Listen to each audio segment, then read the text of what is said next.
Hello friends, आज हम इस वीडियो में बात करेंगे स्पाउस ओपन वर्क परमिट की।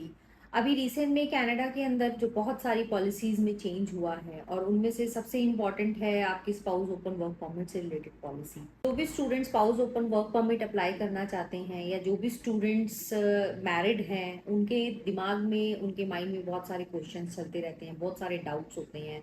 And due to this change of policy हमारे पास इस तरीके की बहुत सारी क्वेरीज आ रही हैं कि कितने फंड्स रिक्वायर हैं, क्या स्टूडेंट्स जो है अपने स्पाउस को तभी बुला सकता है जब वो वहाँ पर अपनी स्टडीज कंप्लीट कर ले, या वो वर्क परमिट पर ही अपने स्पाउस को बुला सकता है। सो इस तरीके की बहुत सारी क्वेरीज हैं जो हमें डेली बेसिस पे हम लोग रिसीव कर रहे हैं। तो हम इस वीडियो में कवर करेंगे बहुत सारे ऐसे पॉइंट्स जहाँ पे आपको काफ़ी हद तक क्लैरिटी मिलेगी कि आपको किस तरीके से स्पाउस वीज़ा ऑप्शंस जो हैं आप अवेल कर सकते हो, स्पाउस वीज़ा आप अप्लाई कर सकते हो। आप इस वीडियो को लास्ट तक जरूर देखिएगा क्योंकि इसमें हम पॉइंट्स कवर करेंगे कि फाइनेंशियल रिक्वायरमेंट्स क्या हैं अगर आप स्पाउस वीज़ा अप्लाई करना चाहते हैं, टाइम ड्यूरेशन कितना होना चाहिए आपके स्टडी वीज़ा और स्पाउस वीज़ा के बीच में।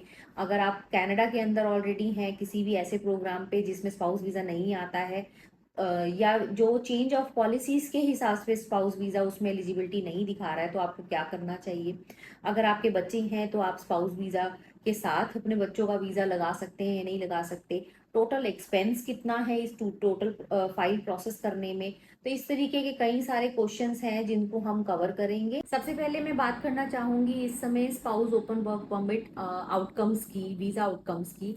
इस समय रिजल्ट काफ़ी पॉजिटिव आ रहे हैं वीज़ा आउटकम के, और जब से पॉलिसीज में चेंजेस आए हैं, जितने भी हमारे टेस्टेड कंसल्टेंट के स्पाउस ओपन वर्क परमिट हैं उसमें से आज हमें 3 PPR रिसीव हुए हैं, जो कि हमारे लिए काफ़ी अच्छी न्यूज़ है। और हम आगे भी होपफुल हैं कि जितने भी हमने सबमिट किए हुए स्पाउस ओपन वर्क परमिट उसमें पॉजिटिव न्यूज़ आएगी।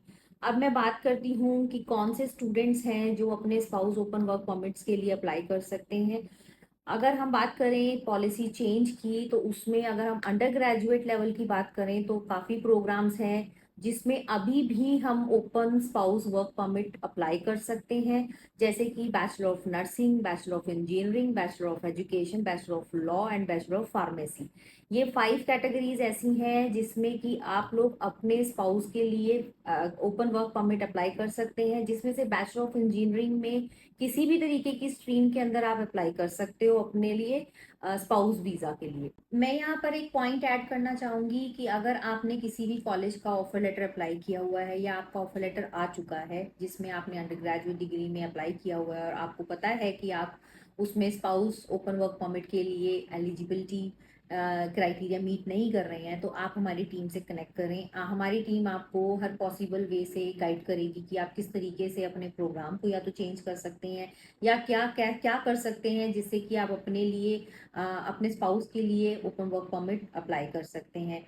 या वो स्टूडेंट जिन्होंने वीज़ा अप्लाई किया हुआ है और वीज़ा उनका अभी नहीं आया है या वीज़ा रिसीव भी हो चुका है, तो वो लोग भी अपने स्पाउस के वीज़ा सबमिट कर सकते हैं अगर उन्होंने उन प्रोग्राम्स में अप्लाई किया है जो मैंने अभी आप लोगों को बताए हैं। अब मैं बात करना चाहूंगी उन स्टूडेंट्स के लिए जो मास्टर्स प्रोग्राम के लिए एलिजिबल हैं या उन्होंने मास्टर्स प्रोग्राम के लिए ऑफर के लिए अप्लाई किया है, चाहे उनका वीज़ा आ चुका है, वीज़ा सबमिट सबमिट स्टेज पे है, या उन्होंने LOA रिसीव किया है। ये सभी तरीके के कैंडिडेट्स भी अपने स्पाउस के लिए ओपन वर्क परमिट साथ के साथ अप्लाई कर सकते हैं। वो वाले स्टूडेंट्स भी अप्लाई कर सकते हैं अपने स्पाउस के लिए वीज़ा जिन्होंने जो ऑलरेडी कनाडा में हैं और जिन्होंने अपनी स्टडीज पूरी कर ली हैं और अपने वर्क परमिट पर हैं। वो इस तरीके की सारी कैटेगरी में आने वाले स्टूडेंट्स अपने स्पाउस के लिए ओपन वर्क परमिट अप्लाई कर सकते हैं। अब मैं बात करना चाहूंगी बच्चों के वीज़ास की। बहुत सारे ऐसे मैरिड कपल्स हैं जिनके बच्चे भी हैं और वो अपनी फैमिली के साथ ही जाना चाहते हैं, एंड उनका सबसे बिगेस्ट कंसर्न होता है कि बच्चे साथ में ट्रैवल कर सकते हैं नहीं कर सकते। तो आप लोगों के लिए एक गुड न्यूज़ है कि अगर आपके बच्चे 22 साल से कम उम्र के हैं तो यस, आप अपने बच्चों की file as a dependent spouse open work permit के साथ ही अप्लाई कर सकते हैं। इसमें कोई ऐसी लिमिटेशन नहीं है कि आपके स्पाउस का वीज़ा आएगा या आपका वीज़ा आएगा तभी आपने अप्लाई करना है। कंडीशंस वही एप्लीकेबल हैं कि आपका किस तरीके का प्रोग्राम है जहाँ पे आपने अपने स्पाउस ओपन वर्क परमिट का वीज़ा अप्लाई कर सकते हैं या डिपेंडेंट वीज़ा के लिए अप्लाई कर सकते हैं। यहाँ पे एक बात नोट करने वाली है कि बहुत सारे लोगों को अभी जो बच्चों के वीज़ास की जो एज लिमिटेशन है वो शायद 18 साल ही पता है, बट मैं इसमें जो राइट इन्फॉर्मेशन है वो ये है कि बच्चों की जो एज एक्सेप्टेबल है वो 22 साल से अंडर के होने चाहिए। 18 साल इज नॉट द क्राइटेरिया। तो स्पाउस वीजा के साथ आप डिपेंडेंट वीजा के लिए अप्लाई कर सकते हैं। बात करती हूँ मैं यहाँ पे फाइनेंशियल रिक्वायरमेंट्स की। तो जो भी स्टूडेंट्स कनाडा में अपने लिए अपने स्पाउस के लिए वीज़ा अप्लाई करना चाहते हैं, उनकी फाइनेंशियल रिक्वायरमेंट किस तरीके की है, किस तरीके के उनको डॉक्यूमेंट दिखाने हैं, ये सब मैं आपको यहाँ पर डिटेल में बताना चाहूँगी।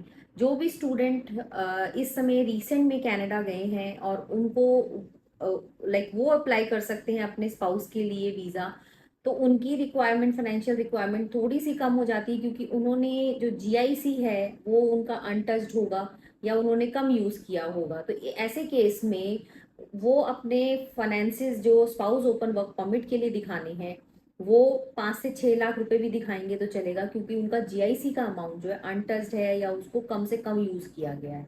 ऑन दी अदर हैंड जो स्पाउस यहाँ से जो सॉरी स्टूडेंट्स जो हैं ऑलरेडी कनाडा में जा चुके हैं या अपने कोर्स कंप्लीट कर चुके हैं, उस केस में स्पाउस के लिए जो फंड्स रिक्वायरमेंट है वो 10 से 12 लाख रुपए उनको दिखाने ही दिखाने हैं।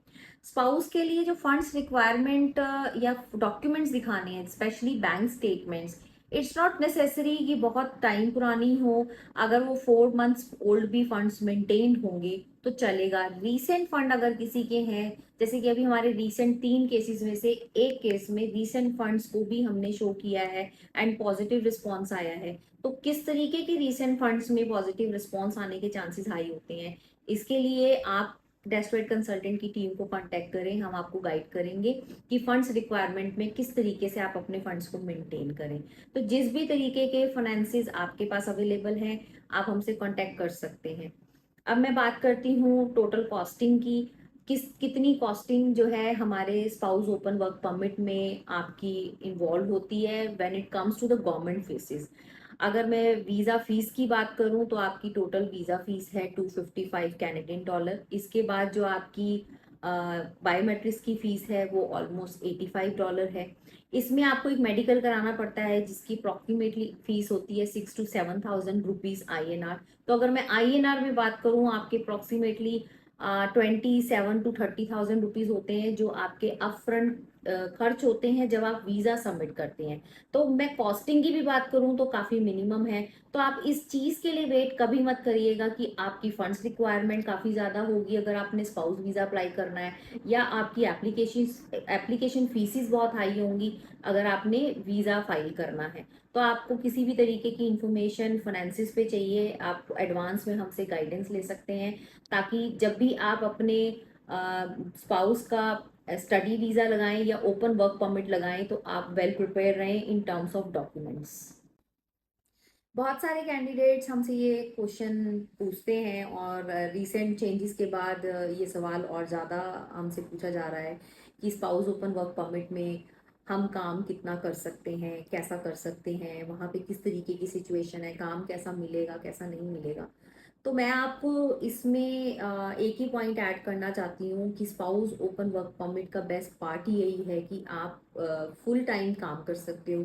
यानी आपके ऊपर कोई रिस्ट्रिक्शन नहीं है कि आपको सिर्फ एक लिमिट का ही काम करना है। आप 40 आवर्स काम कर सकते हो, आप 100 आवर्स काम कर सकते हो, इट्स अप टू यू किस तरीके का काम करना है। You are open to do any kind of work और एनी काइंड ऑफ जॉब। तो यानी अगर आपका स्पाउस ओपन वर्क परमिट जैसे ही आपने सबमिट किया है या आपने स्टूडेंट वीज़ा सबमिट किया और आपको पता है कि आपकी एलिजिबिलिटी है कि आपके स्पाउस के लिए भी आप वर्क वीज़ा अप्लाई कर सकते हो साथ के साथ, तो आप अपने कनाडा में बैठे हुए फ्रेंड्स के थ्रू भी अपने स्पाउस के लिए जॉब्स के अरेंजमेंट्स कर सकते हैं। क्योंकि कनाडा में भी लोगों को पता है कि अगर कोई स्पाउस ओपन वर्क परमिट पे आ रहा है तो उसको वो काम देंगे तो वो एक लॉन्ग आवर्स के लिए that candidate is available.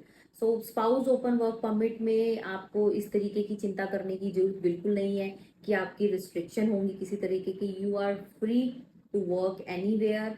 Even अगर आपका स्पाउस का स्टडी वीज़ा ओंटारियो का है और आपकी जॉब अल्बर्टा में है तो आप अल्बर्टा में रह सकते हैं, काम कर सकते हैं। तो ऐसी रिस्ट्रिक्शन बिल्कुल नहीं है कि आपको उसी जगह रहना है जहाँ पे आपका स्पाउस ऑन स्टडी वीज़ा है। तो आप ऑल ओवर कनाडा में कहीं पे भी जा सकते हैं, कहीं पे भी काम कर सकते हैं अगर आपके पास स्पाउस ओपन वर्क परमिट है। अगर हम 6 मंथ पहले तक बात करें, जब ये पॉलिसीज चेंज नहीं हो रही थी या कोई इस तरीके की न्यूज़ नहीं थी, स्टूडेंट वीज़ाज काफ़ी फ्रिक्वेंटली आ रहे थे, काफ़ी इजी थे, उनको अप्लाई करना काफ़ी इजी था।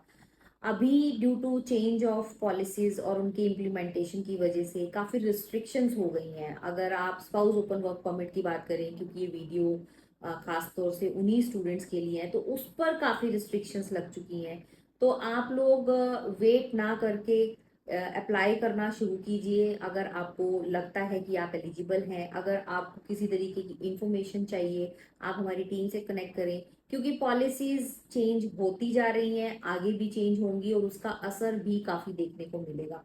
लेकिन एक चीज़ बहुत क्लियर है कि जो भी पॉलिसीज चेंजेस होंगी उससे जो कनाडा का वीज़ा का जो रेट है उसमें काफ़ी हम पॉजिटिव आउटकम एक्सपेक्ट कर रहे हैं। क्योंकि अब उनको भी पता है कि किस तरीके की फिल्ट्रेशन की ज़रूरत थी। ये बहुत पीक टाइम था, हाई टाइम था, जब इन पॉलिसीज़ को चेंज होने की बहुत ज़्यादा ज़रूरत थी।